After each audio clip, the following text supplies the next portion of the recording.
this podcast, I'll be talking about my progression in magazine design since the start of my coursework, from making my preliminary task Haven't Weekly to making my final product, my music magazine, The Artist.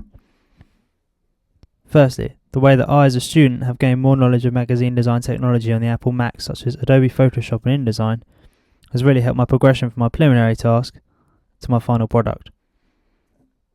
I've developed my skills in the two programs such as Photoshop and InDesign, so I can now use them both efficiently. This is seen in the way that I can now position text and imagery better, as well as being able to edit my photos a lot more using adjustments. This has enabled my future magazines to look a lot more professional.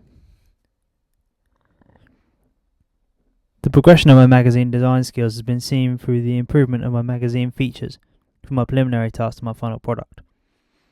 Features in my preliminary task which were very poor were firstly my imagery. This is seen as there is a lack of mixture of colours, making the magazine look very dull and not creative, as well as the font colouring, like the imagery, is also very dull and boring, making it not very appealing to readers.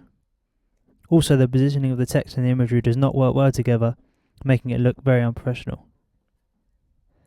There is a large difference in standard of magazine design in comparison to my final product, The Artist. This is seen as there is a lot more of a mixture of colour within the text and the artist, as well as the text colouring contrasts well with the higher standard of photography used on the front cover page.